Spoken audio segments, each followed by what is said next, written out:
All right, welcome back to the Onebar and Lupagus show. I am Lupagus here with a very familiar face. He's been on the show like 5 or 6 times. We got Ryan, Pack Daddy himself from Packernetpodcast. Ryan, how the hell you doing? And was Santa good to you this year? I got my standard like 7 bags of beef jerky from Santa Claus, so I appreciate that, Santa. Thank you. Otherwise, things are going pretty good. It's a little annoying. The Packers are having one of their better seasons and are third in the frickin' division, but you take the good with the bad. Yeah, well, we could get 14 wins and still not get first. So could be us. Yeah, it's crazy out there. Let's just start. Can you give me a little injury update on your players? And you guys got some key guys with some issues going on. Yeah, so I haven't heard about today, but I know it looks like Jair is probably not going to play again. That's been one of the weirder, stranger situations. He's basically been practicing, mostly in full, sometimes limited, but he's been seemingly fine for about 3-4 weeks. And then game time, it's like, all right, here we go, Jair. And they're like, no, he's not playing. No, it's not going to happen. Quay Walker's out. He's been kind of it's one of those things where it's like, I love you, Quay, but I think we're a little better when you're not on the field, to be completely honest. Otherwise, there are a couple people up in the air. I don't know that any of them are massively consequential. Let me see if I can pull it up just real quick. I just want to make sure I'm not missing anybody. Wasn't Evan Williams? Didn't he have something going on? He's been out for quite a while, yeah. So he has not practiced this week. I think there's a little bit of a misconception of how good he is. He started off real hot, and it's like, this guy's amazing. He's kind of faded away, and I think everyone just kind of, when you don't see him for a while, you just kind of freeze frame that picture in your head. He's kind of fell off quite a ways since his little flurry. So we're still rolling with we got one of the best safeties in the draft. It's like, no, I'll let you think that because I don't want to be a downer among Packers fans, but he hasn't been super great. And then we had Zane Anderson come in and fill for him, and he ends up playing phenomenal, gets a pick, and has a great day. So there has been a lot of that as far as, somebody goes out, you're massively concerned, and the guy that fills in actually does a pretty good job. So far, they've been doing a pretty good job with that. Christian Watson's got something, right? Doesn't he have something going on too?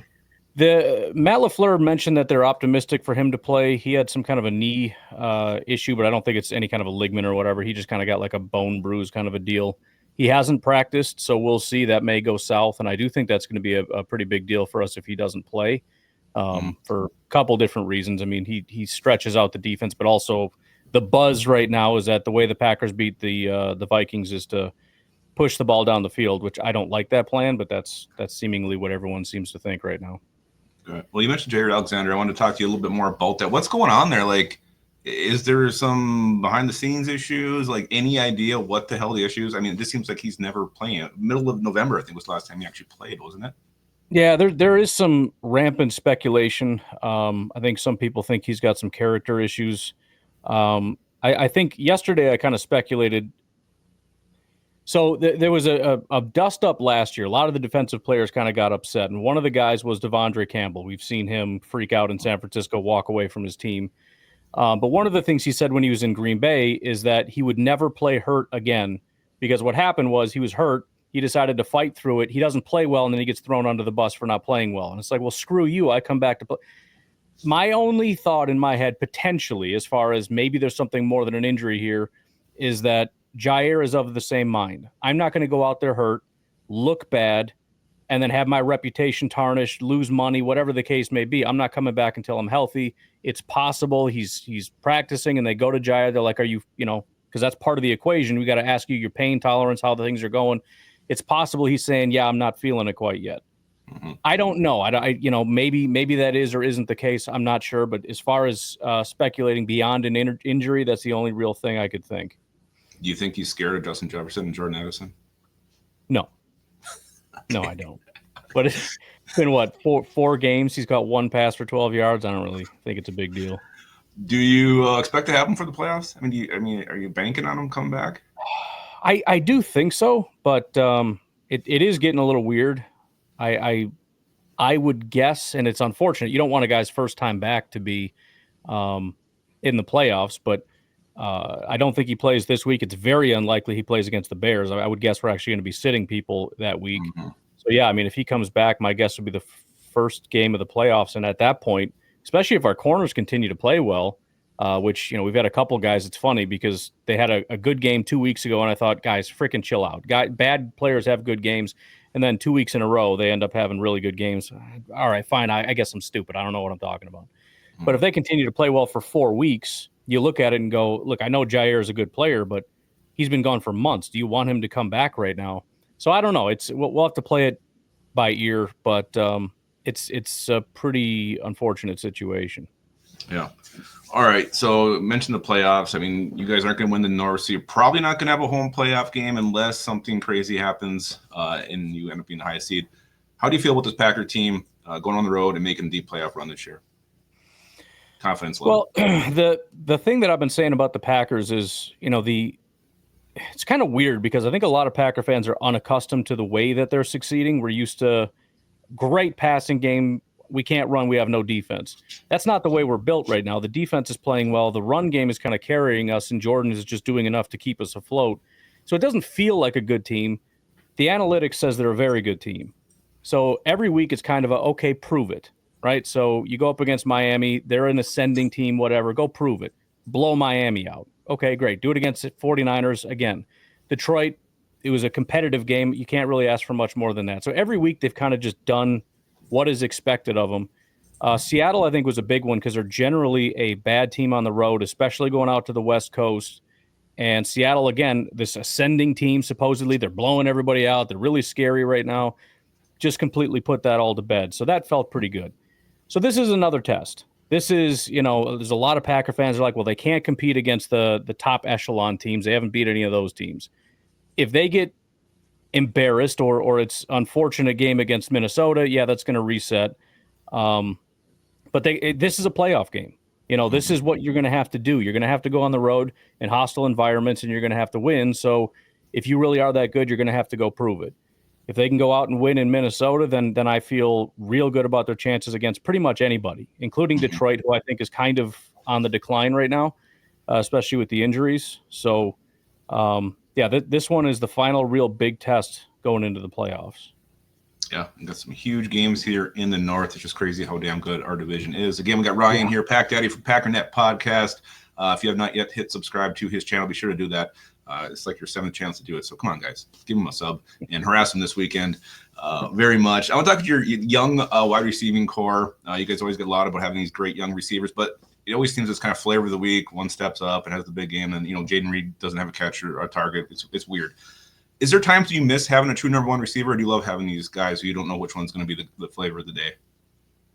Well, I miss people not whining about it. That was nice when everybody just kind of understood the situation. But no, I think it's kind of fine. It kind of reminds me back 2011-ish, whatever, when we just had 5 guys, and 1 week Jordy Nelson gets 1 catch for 6 yards, and that's it. Well, there's too many mouths to feed. That game where Jaden Reed had like 0 receptions, got blanked. Yeah. Everybody's pissed. Well, how do you not feed him?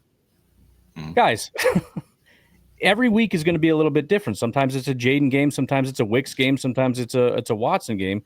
Just go out and distribute the ball where it is. I couldn't care any less about feeding mouths. I don't care about that. Like, well, how are you going to media people will ask the coach, how are you going to feed all these I don't have to feed anybody. We just got to go win a football game. So if 3 guys get no catches and we win by 14, why would I care? So, yeah, I don't care. Find out who's the hot hand. Jaden Reed in that game, I think it was very aggressive, physical kind of a game. He's a smaller receiver. He couldn't do it. He couldn't compete. That's fine. We got bigger guys over here like Tucker Kraft and Dontavian Wicks and Christian Watson that can handle more man coverage. So just put together a good game plan with the pieces that you have. I think it's a very good thing to be malleable, to be able to kind of, adjust to whatever the obstacles are for the next team and run with it. But to complain about, I think this guy should have this many carries or this guy should have this many catches is just kind of stupid. Yeah. All right, talking a little bit about Edgerrin Cooper, your rookie linebacker who's kind of playing at a very, very high level right now. What makes him so damn good? I don't know, man. I'm always very hesitant with this stuff, but it's getting difficult, especially since I really did like him in college. He's just everywhere. I mean, he's one of those guys that just seems to have a knack for football. He's very instinctual, sort of the, I guess, anti-Quay Walker a little bit, where you're looking at it and you're like, bro, it's right in front of you. Go do it. And he's not sure what to do.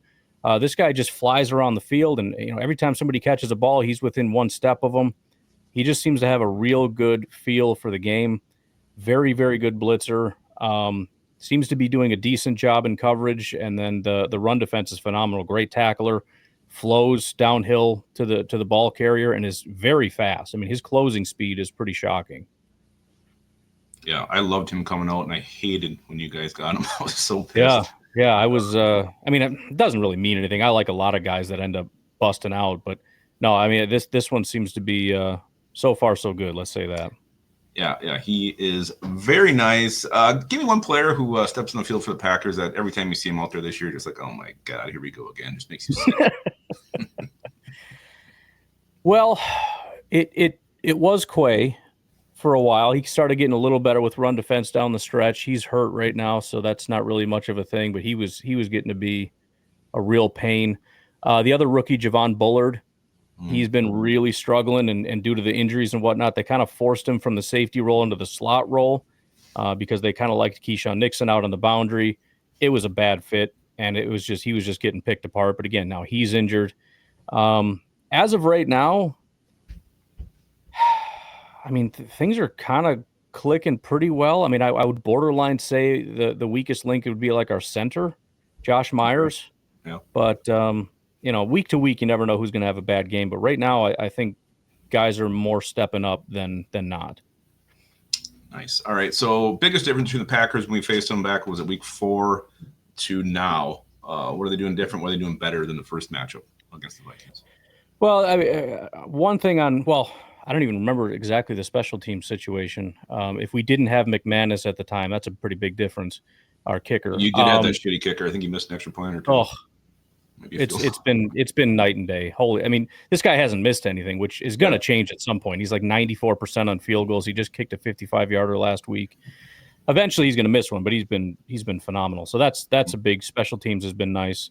Offensively, the biggest thing is just not making so many freaking mistakes. The penalties were horrific at the time. The drops were horrific, and Jordan Love just couldn't stop throwing picks.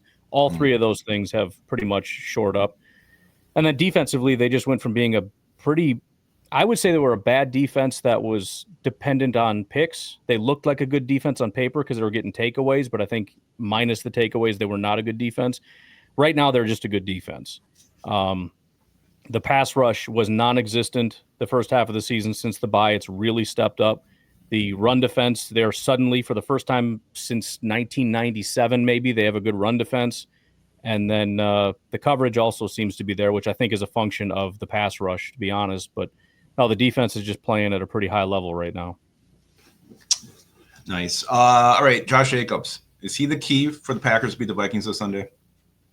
I tend to think so. As I said, everyone seems to think, pass deep or whatever. I don't like it. That's not been the Packers' identity. I don't want to get away from your identity just because, you want to attack a weakness or whatever because the Packers or the Vikings are like 24th and deep. I don't give a crap about that. No, you've been establishing the run on the ground. I think you need to keep doing that. Hammer Josh Jacobs. We got 2 other running backs that are actually doing a really good job for us. Spelling job, very similar build, 220-pound backs. And just hammer that and then find your opportunities through the air. Keep doing what you've been doing. That would be my preference. Yeah, Josh Jacobs does worry me this Sunday. All right, how do you see this one shaking out? Last couple times in the season, you guys have killed us. I think it's going to happen again. Well, it's funny. I just saw a stat somewhere out there that since 2020, the Vikings and Packers have split every year.